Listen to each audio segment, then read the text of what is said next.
Assalamualaikum warahmatullahi wabarakatuh. Jumpa lagi di channel Amin Al-Amrur. Alhamdulillahi rabbil alamin. Allahumma sholli ala Sayyidina Muhammad wa ala ali Sayyidina Muhammad. Bersyukur kepada Allah subhanahu wa ta'ala, bersalawat kepada baginda Rasul Muhammad sallallahu alaihi wasallam. Mudah-mudahan kita semua mendapatkan syafaatnya beliau fid dini wa dunya wal akhirah. Amin amin ya rabbal alamin.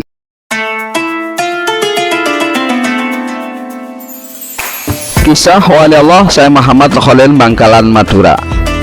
Syekh Muhammad Khalil atau biasa disebut Mbah Khalil lahir pada hari Selasa tanggal 11 Jumadil Akhir 1235 Hijriah atau 27 Januari 1820 Masehi. Beliau berasal dari kalangan ulama. Ayahnya Kiai Haji Abdul Latif mempunyai pertalian darah dengan Sunan Gunung Jati.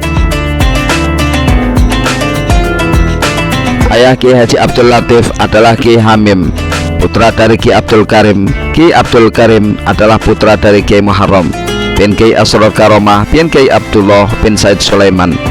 Said Sulaiman adalah cucu Sunan Gunung Jati. Maka tak salah kalau Kiai Haji Abdul Latif menambahkan putranya kelak bisa mengikuti jejak Sunan Gunung Jati yang merupakan kakek moyangnya. Oleh ayahnya, beliau dididik dengan sangat ketat. Mbah Khalil kecil memang menunjukkan bakat yang istimewa. Kehausannya akan ilmu, terutama ilmu fikih dan nahwu, sangat luar biasa.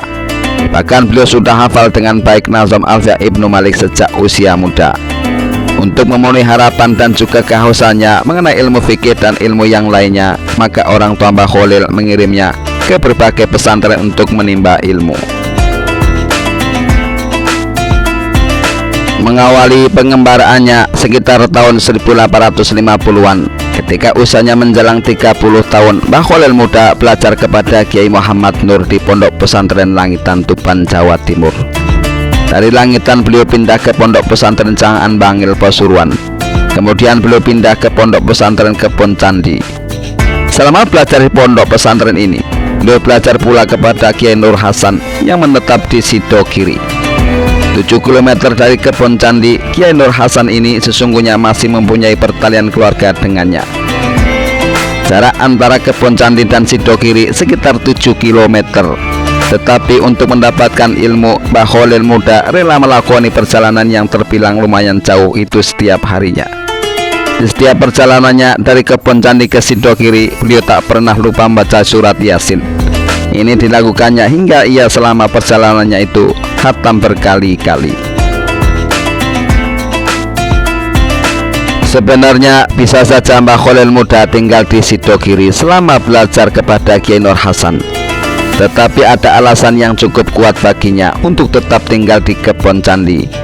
Meskipun Mbah Khalil muda sebenarnya berasal dari keluarga yang dari segi perekonomian cukup berada, akan tetapi Mbah Khalil muda tetap saja menjadi orang yang mandiri dan tidak mau merepotkan orang tuanya.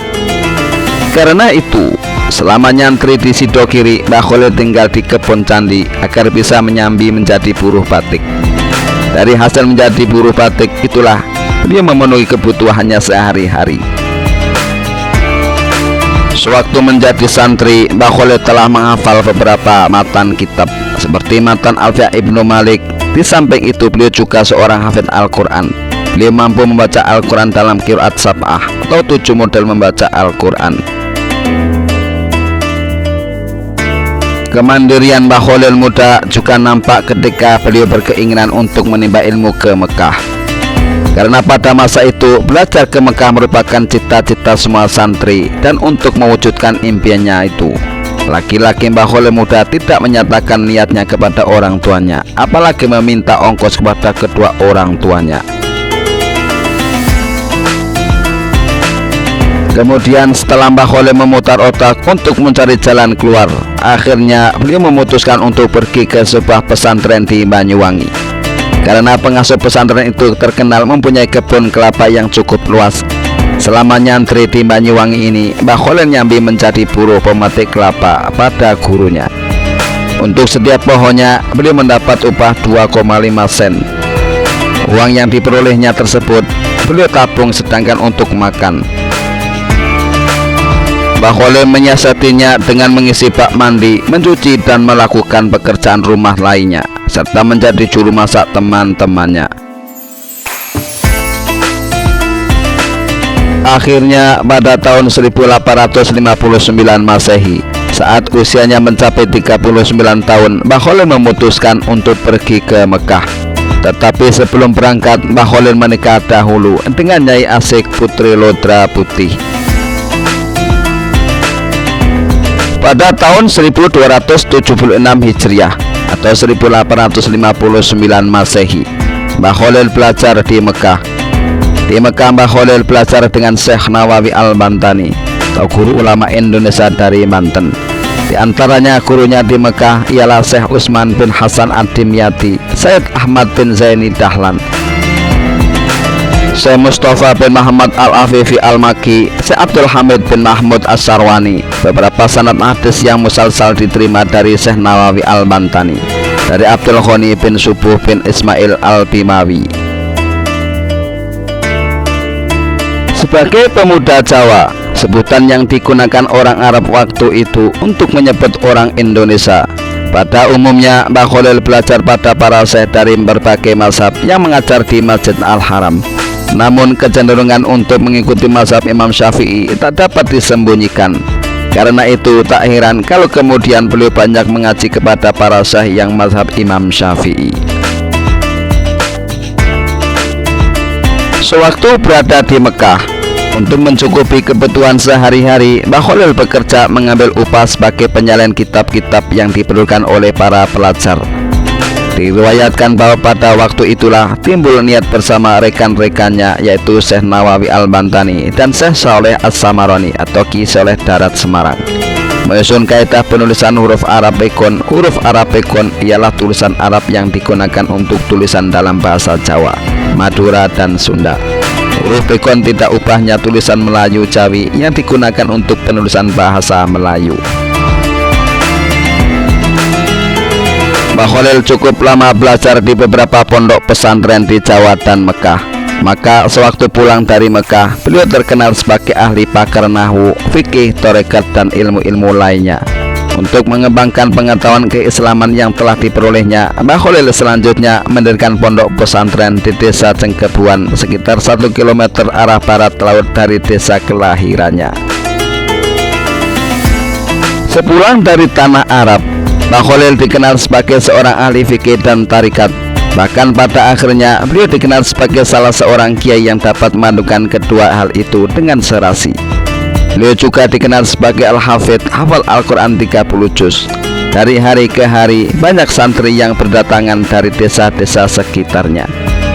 Namun setelah putrinya Siti Khotimah dinikahkan dengan keponakannya sendiri, yaitu Kiai Muntoha, pesantren di desa Cengkubuan itu kemudian diserahkan kepada menantunya. Mbah Khalil sendiri mendirikan pesantren lagi di daerah Kademangan, hampir di pusat kota, sekitar 200 meter sebelah barat alun-alun kota Kabupaten Bangkalan. Letak pesantren yang baru itu hanya selang 1 km dari pesantren lama di desa kelahirannya. Di tempat yang baru ini, Mbah Khalil juga cepat memperoleh santri lagi, bukan saja dari daerah sekitar, tetapi juga dari tanah seberang Pulau Jawa. Santri pertama yang datang dari Jawa tercatat bernama Hasyim Asy'ari dari Jombang. Mbah Khalil wafat pada 29 Ramadan 1343 Hijriah atau 1925 Masehi. Mbah Khalil merupakan guru dari para ulama besar seperti Kiai Maksum Lasem, Kiai Hasyim Asy'ari Tebu Ireng Jombang, Kiai Wahab Hasbullah Tambak Beras, dan Kiai Bahar Sidogiri.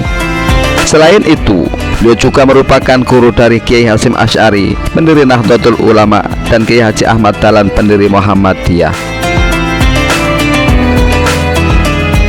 Namun beliau mengkaderkan pemuda di pondok pesantren yang diasuhnya untuk berjuang melawan penjajah. Mbah Khalil sendiri pernah ditahan oleh penjajah Belanda. Beliau dituduh melindungi beberapa orang yang terlibat melawan Belanda di pondok pesantrennya. Saat itu, terlihat karomah Mbah Khalil Bangkalan membuat santri terkaget-kaget. Kompeni Belanda pun dibuat pusing dengan berbagai kejadian yang tidak bisa dimengerti. Begitu juga ketika Belanda menangkap Mbah Khalil Bangkalan dengan harapan para pejuang menyerahkan diri, tetapi justru ditangkapnya Mbah Khalil malah membuat pusing pihak Belanda.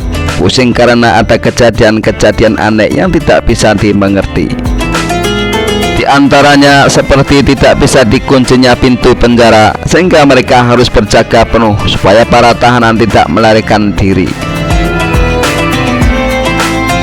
Di hari-hari selanjutnya, ribuan orang datang ingin menjenguk dan memberi makanan kepada Mbah Khalil Bangkalan. Bahkan banyak yang meminta ikut ditahan bersamanya. Kejadian tersebut menjadikan pihak Belanda akhirnya merelakan Mbah Khalil Bangkalan untuk dibebaskan.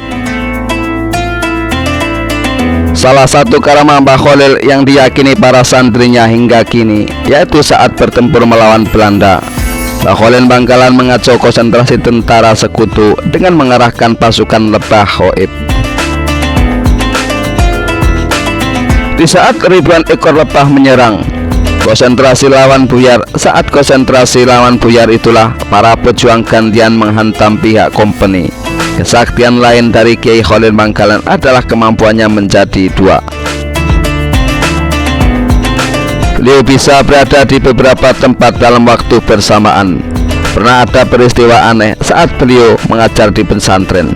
Saat berceramah, Mbah Khalil Bangkalan melakukan sesuatu yang tak terpantau mata. Tiba-tiba baju dan sarung beliau basah kuyup, sehingga para santri heran. Teka-teki itu baru terjawab setengah bulan kemudian. Ada seseorang nelayan sowan ke Mbah Khalil Bangkalan. Si tamu mengucapkan terima kasih karena saat perahunya pecah di tengah laut, langsung ditolong Mbah Khalil Bangkalan. Kedatangan nelayan itu membuka tabir.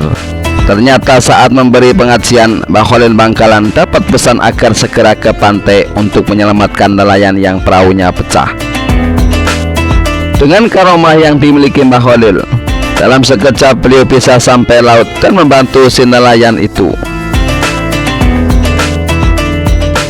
Karomah lainnya saat Kiai Muntaha, mantu Mbah Khalil Bangkalan, membangun masjid di pesantrennya, dan pembangunan masjid tersebut hampir rampung. Suatu hari masjid yang hampir rampung itu dilihat oleh Mbah Khalil, dan ternyata terdapat kesalahan dalam posisi kiblatnya. Muntaha, arah kiblat masjidmu ini masih belum tepat, ubahlah, ucap Mbah Khalil, mengingatkan mantunya yang alim itu. Sebagai seorang alim, Kiai Muntaha tidak percaya begitu saja. Beberapa argumen diajukan untuk memperkuat pendiriannya yang selama ini sudah dianggap benar. Melihat mantunya tidak ada tanda-tanda menerima nasihatnya, Mbah Khalil Bangkalan tersenyum sambil berjalan ke arah masjid. Sementara Kiai Muntaha mengikuti di belakangnya. Sesampainya di ruang pengimaman, Mbah Khalil mengambil kayu kecil, kemudian melubangi dinding tembok arah kiblat. Muntaha, coba kau lihat lubang ini. Bagaimana posisi arah kiblatmu? Kata Mbah Khalil, sambil memperhatikan mantunya bergegas mendekatkan matanya ke lubang itu. Betapa kagetnya Kiai Muntaha setelah melihat dinding itu. Tak diduganya lubang yang kecil itu ternyata Ka'bah yang berada di Mekah dapat dilihat dengan jelas di hadapannya. Maka sadarlah Kiai Muntaha, ternyata arah kiblat masjid yang diyakininya benar selama ini terdapat kesalahan. Arah kiblat masjid yang dibangunnya ternyata terlalu miring ke kanan. Sejak saat itu Kiai Muntaha mau mengubah arah kiblat masjidnya sesuai dengan arahan yang dilihat dalam lubang tadi. Pada suatu hari, Mbah Khalil Bangkalan mendapat undangan di pelosok Bangkalan. Hari jadi yang ditentukan pun tiba. Para undangan yang berasal dari berbagai daerah berdatangan. Semua tamu ditempatkan di ruang tamu yang cukup besar. Walaupun para tamu sudah datang, semua acara belum ada tanda-tanda dimulai. Menunggu acara belum dimulai, salah seorang tamu tidak sabar lagi. Lalu Fulan yang dikenal sebagai jagoan di daerah itu berdiri lalu berkata, "Siapa sih yang ditunggu-tunggu, kok belum dimulai?" Kata si jagoan sambil membentak. Bersamaan dengan itu datang sebuah dokar, siapa lagi kalau bukan Mbah Khalil yang ditunggu-tunggu. Assalamualaikum, ucap Mbah Khalil sambil menginjakkan kakinya ke lantai tangga paling bawah rumah besar itu. Bersamaan dengan injakan kaki Mbah Khalil, gemparlah semua undangan yang hadir. Rumah menjadi miring, para undangan tercekam, tidak berani menatap Mbah Khalil. Si Fulan yang terkenal jagoan itu ketakutan. Nyalinya menjadi kecil melihat kejadian yang selama hidup baru dialami saat itu. Setelah beberapa saat kejadian itu berlangsung, Mbah Khalil mengangkat kakinya. Seketika itu rumah yang miring menjadi tegak seperti sedia kala. Maka berhamburanlah para undangan yang menyambut dan menyalami Mbah Khalil. Karomah Mbah Khalil. Karomah adalah suatu kemuliaan di luar logika manusia yang tidak dimiliki oleh setiap hamba Allah. Allah Subhanahu wa Ta'ala menganugerahkan karomah kepada hamba-hamba pilihannya. Orang yang memiliki karomah biasanya yang berpangkat wali Allah. Mereka dapat melakukan sesuatu di luar akal dan kemampuan manusia biasa. Semua itu atas izin Allah Subhanahu wa Ta'ala. Salah satu wali Allah yang dianugerahi karomah adalah Mbah Khalil Bangkalan. Mbah Khalil merupakan ulama karismatik dari Madura yang menjadi mahaguru ulama khususnya di Pulau Jawa. Tanda-tanda kewalian Mbah Khalil sudah terlihat sejak usia muda. Dengan karomahnya, salah satu karomahnya Mbah Khalil muda adalah berguru dalam mimpi. Ketika menginjak belasan tahun, Mbah Khalil ingin menimba ilmu agama ke Ponpes Winongan yang saat itu diasuh oleh Kiai Abu Darin. Pengasuh Ponpes Winongan ini terkenal alim terutama dalam ilmu nahwu dan sorof. Kemasyhuran Kiai Haji Abu Darin bukan hanya di wilayah Pasuruan, tapi hingga daerah Madura. Tak heran jika banyak santri termasuk Mbah Khalil muda yang ingin berguru kepada Kiai Haji Abu Darin. Singkat cerita, Mbah Khalil berangkat mondok ke pesantren Winongan. Setibanya di sana, Mbah Khalil tak bertemu dengan Kiai Haji Abu Darin, sebab Kiai tersebut sudah meninggal dunia. Keinginan Mbah Khalil muda mengaji kepada Kiai Haji Abu Darin sangat bulat. Beliau menghampiri makam Kiai Haji Abu Darin kira-kira 7 hari dari wafatnya. Kenapa Kiai wafat? Saya belum ngaji dan saya mau mengaji pada Kiai, gumanya di dekat makam Kiai Haji Abu Darin. Setelah itu, Mbah Khalil berdiam diri di makam Kiai Haji Abu Darin. Beliau tidak berhenti untuk membaca Al-Quran siang dan malam sampai 40 hari. Kemudian Mbah Khalil tertidur dan bermimpi didatangi Kiai Haji Abu Darin. Ketika bangun, Mbah Khalil langsung menjadi alim. Beliau hafal kitab Alfiyah Ibnriti dan Ibnu Akil. Masya Allah, itulah salah satu karomah Mbah Khalil Bangkalan. Tak bertemu secara nyata di alam dunia, tapi bisa berguru dalam mimpi kepada Kiai Haji Abu Darin. Sebagaimana cerita Wali Songo, banyak kisah semasa hidup Mbah Khalil Bangkalan yang di luar nalar manusia. Cerita-cerita kelebihan atau karomah Mbah Khalil ini telah dikisahkan lewat lisan ke lisan, terutama di lingkungan masyarakat Madura. Karomah Mbah Khalil, tertawa keras saat sholat. Dikisahkan pada suatu hari Mbah Khalil muda sholat berjamaah yang dipimpin oleh Kiai di sebuah pesantren tempatnya mencari ilmu. Saat itu Mbah Khalil muda tertawa cukup keras sehingga teman-temannya takut kalau Kiai akan marah. Dugaan itu tidak keliru.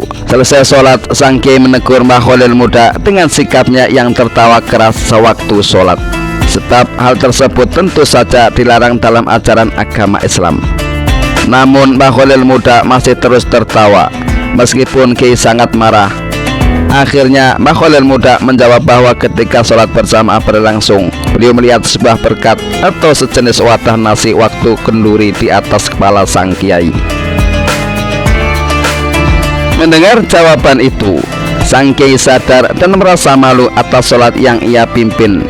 Karena sang Kiai ingat bahwa selama sholat berlangsung, dia merasa tergesa-gesa untuk menghadiri kenduri sehingga mengakibatkan sholatnya tidak khusyuk. Dalam kisah lain, Pada suatu hari, para ulama Mekah berkumpul di Masjidil Haram untuk berdiskusi membahas masalah dan hukum Islam yang sedang terjadi. Semua persoalan diskusikan tanpa hambatan dan selalu mendapat solusi serta kesepakatan semua ulama. Namun pada masalah mengenai halal atau haramnya kepiting dan rajungan, terjadi banyak pendapat dan tidak menemukan solusi. Pada waktu itu Mbah Khalil berada di antara peserta diskusi. Melihat jalan buntu, beliau lalu minta izin menawarkan solusi untuk masalah tersebut. Akhirnya Mbah Khalil dipersilakan naik ke mimbar oleh pimpinan diskusi. Setelah tiba di atas mimbar, Mbah Khalil berkata, "Saudara sekalian, ketidakkesepakatan kita dalam menentukan hukum kepiting dan rajungan ini, menurut saya disebabkan saudara sekalian belum melihat secara pasti wujud kepiting dan rajungan." Semua ulama yang hadir dalam diskusi tersebut menyetujui keterangan Mbah Khalil. Mbah Khalil lalu berkata lagi, "Saudara sekalian, adapun wujud kepiting seperti ini," katanya sambil memegang kepiting yang masih basah. "Sedangkan yang rajungan seperti ini," sambungnya lagi sambil memegang rajungan yang masih basah. Melihat itu, peserta yang hadir merasa terpana. Suasana menjadi gaduh karena keanehan tersebut. Mereka heran dan bingung dari mana Mbah Khalil mendapatkan kepiting dan rajungan dengan sekejap mata. Alhasil, setelah kejadian tersebut, Mbah Khalil menjadi ulama yang disegani di antara ulama Masjidil Haram. Pada suatu sore, di pinggir pantai daerah Bangkalan, Mbah Khalil ditemani oleh Kiai Samsul Arifin, salah seorang murid dan sahabatnya. Mereka membicarakan urusan pesantren dan persoalan umat. Tanpa terasa, waktu sudah berlangsung lama dan matahari hampir terbenam. Tiba-tiba Kiai Samsul berkata, "Kita belum sholat asar, Kiai." Mbah Khalil pun langsung istighfar menyadari kekhilafannya. Kiai Samsul berkata lagi, "Waktu asar hampir habis, kita tidak mungkin sholat secara sempurna." Akhirnya Mbah Khalil meminta Kiai Samsul mengambil kerocok sejenis daun aren yang bisa mengapung di atas air untuk dipakai ke Mekah. Setelah mendapatkan kerocok, Mbah Khalil menatap ke Mekah dan tiba-tiba kerocok yang ditupangnya melesat dengan cepat ke arah Mekah. Sesampainya di Mekah, azan sholat asar baru saja dikumandangkan dan mereka mendapatkan shaf pertama sholat asar berjamaah di Masjidil Haram. Wallahu a'lam bishawab. Inilah sepenggal kisah dan karamah wali Allah Mbah Khalil Bangkalan, Madura. Semoga bermanfaat bagi kita semuanya. Amin amin ya rabbal alamin. Jangan lupa like, share, dan subscribe. Terima kasih. Akhirul kalam. Wassalamualaikum warahmatullahi wabarakatuh.